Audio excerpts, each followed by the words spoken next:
For advertisement, call 8125893028. Our Gmail maxtvtelugu@gmail.com. ఓం పరబ్రహ్మ పరమాత్మన మహాజగత్తుతి సతీ ఫలయ బ్రహ్మ హరి హరాయ గుణాత్మ సర్వగతి కామి దర్శ దత్తాత్రేయం సంతని సిద్ధి కురు కురు కురు కుర్రో కుర్రు కొండదేవత అమ్మ పలుకు జగతమ్మ పలుకు సమ్మక్క పలుకు సారలమ్మ పలుకు.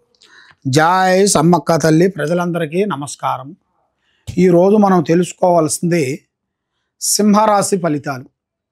ఈ సింహరాశి వాళ్ళకి మగ నక్షత్రము 1, 2, 3, 4వ పాదము, పుబ్బా నక్షత్రము 1, 2, 3, 4వ పాదము, ఉత్తర నక్షత్రము 1వ పాదము, ఆదాయములో 2, ఖర్చులో 14, రాజపూజిత 2, అవమానం 2. ఈ రాశి వాళ్ళకి అదృష్టము, జీవితము, లలాటకము, యోగము. ఈ సింహరాశి వాళ్ళకి ఎక్కడికి పోయినా కూడా చిన్న వయసు నుంచి చాలా వరకు కష్టపడుతూ పోరాడుకుంటూ వస్తుంటారు. కానీ ఈరోజు వీళ్ళకి ఉన్నది ఈరోజు మనకి లేదు అంటూ బాధపడే మనస్తత్వం కాదు వీళ్ళది.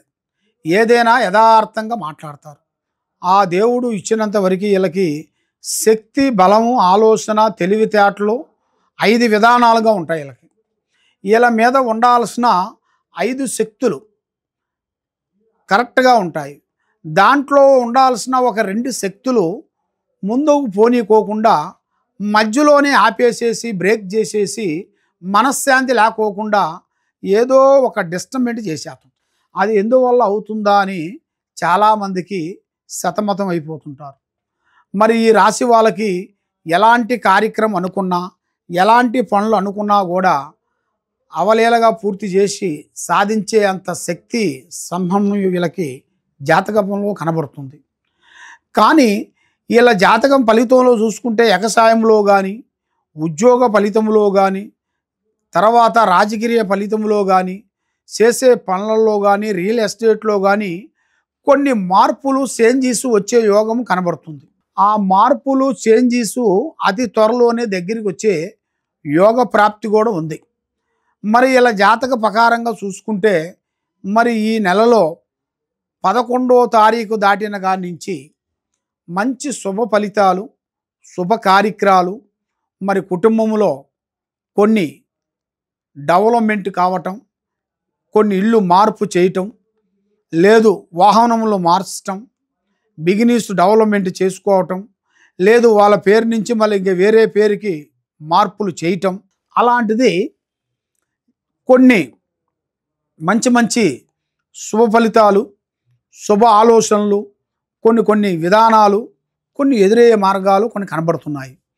కానీ ఏ కార్యక్రమం చేయాలనుకున్నా, ఏ పని పోవాలనుకున్నా కూడా ఇలా సొంత ప్లాన్లో పోతే చాలా వరకు కొన్ని ఇబ్బందులు ఎదురయ్యే మార్గాలు ఉంటాయి. ఎదుటి వాళ్ళ డైరెక్షన్ కొంచెం తీసుకోవాలి. వీళ్ళు చేసే పని కూడా ముందే చెప్పకోకుండా పనులు అయిన తర్వాత కూడా కొన్ని విషయాలు తెలుసుకోవాలి. ముందే మనకు అన్నీ తెలుసని కొంచెం వేసారనుకోండి, ముందడుగు వేసారనుకోండి, చాలా ప్రమాదంలో పడే మార్గాలు కొన్ని కనబడుతున్నాయి. అలాంటి ప్రమాదం లేకోకుండా అన్ని విధానాలుగా బాగుండాలి అంటే వీళ్ళ పేరులో మెయిన్గా ఆ అమ్మవారు కనకదుర్గ, శ్రీ కనకదుర్గ అమ్మవారిని పూజించాలి. వీళ్ళు పూజించే దేవుడు ఆ కనకదుర్గమ్మ పూజ చేసి కొన్ని వ్రతములు కొన్ని చేస్తే తప్పకుండా వీళ్ళకి అష్ట ఔశ్వర్యాలు, భాగ్యభోగాలు, మనశ్శాంతి ప్రాప్తి కలిగే యోగం ఉంది. మరి వీళ్ళ జాతకములో భూమిలో బంగారం దొరికే ప్రాప్తి కూడా వీళ్ళకి జాతకంలో కనబడుతుంది. అది ఏ రూపంలో కానీ ఏ విధమో అనేది చెప్పలేం.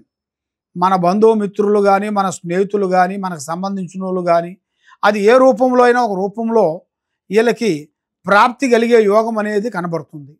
కాబట్టి మనకు దొరుకుతుందనే మనం అన్ని దుక్కుల దొరాడితే పని కాదు కదా. మనకి ఎక్కడ రాశి ఉంటుందో అక్కడే మనకి విజయవంతం అనేది అవుతుంది. దాని గురించి మనం తెలుసుకోవాలి, ధైర్యం చేసుకోవాలి. ఎక్కడికి పోయినా కూడా నిదానంలోనే ఆలోచన చేయాలి. కాబట్టి పెద్దవాళ్ళని, వృద్ధులని గౌరవించండి, వాళ్ళ ఆశీర్వాదం తీసుకోండి, వాళ్ళని మీరు వృద్ధులకి ఏర్పాటు చేయండి. కాబట్టి మీకు అన్నదానం, ప్రజలకి కొంత అన్నదానము మీ సేతుకుంట అన్నదానము చాలా పెద్దది. అన్ని దానాల కన్నా అన్నదానం చాలా పెద్దది. అన్నదానం మించిన దానం ఏం లేదు. కాబట్టి మీకు టయాన్ని పెట్టుకొని టైం చూసుకొని మనకు దగ్గర దాపులో ఉండాల్సిన దేవస్థానాలు కానీ, మనకు దగ్గరలో ఉన్న కమిటీలు కానీ, మనకు సంబంధించిన కమిటీలలో కానీ కొంతమందికి మీరు అన్నదానం చేస్తే మంచి శుభ ఫలితాలు ఉన్నాయి. కాబట్టి అది ఆ అన్నదాన ఫలితం కూడా ఒక దేవుడు రూపంలో కానీ, లేదు పెద్దవాళ్ళు రూపంలో అయినా కానీ, లేదు మనకి సంబంధించిన సంబంధించిన అన్నదమ్ములు, అక్కజెల్లు, బంధుమిత్రులు, కొడుకులు, కోడళ్ళు, కూతుర్లు, వీళ్ళకి సంబంధించిన కొన్ని సమస్యలు కూడా మీరే చేసుకునే అంత అవకాశం కూడా మీరు చేసుకోవచ్చండి. ఎందుకంటే అది ఎవరో చేసేది కాదు, మనం చేసుకుంటే మన ఫ్యామిలీ అందరికీ వర్తిస్తుంది. అది ఎవరో చేస్తే మనకెట్ట ఫలిస్తుంది? అందువల్ల మనం చేసుకుంటేనే మన కుటుంబానికి, మన ఫ్యామిలీకి, మనకు సంబంధించిన వాళ్ళకి వర్తిస్తుంది. ఆ భగవంతుడు దయ వల్ల తప్పకుండా అభివృద్ధి అయ్యే మార్గాలు ఉన్నాయి. మంచి శుభ ఫలితాలు ఎదురవుతున్నాయి. లక్ష్మీ కటాక్షణలు కొన్ని దగ్గరికి రాబోతున్నాయి. మరి ఇప్పుడు టయాలు అనేది కొంచెం వెనక ముందుగా కనబడుతుంది. కాబట్టి ఈ వచ్చే 11వ తారీఖు నుంచి మీకు మంచి శుభ ఫలితాలు మీరు వినబోతున్నారు. మీ బిజినెస్లో, వ్యాపారంలో కూడా చేయాల్సిన కార్యక్రమంలో అతి వేగంగా అభివృద్ధిగా రావాల్సినవి టయాలు దగ్గరికి వస్తున్నాయి.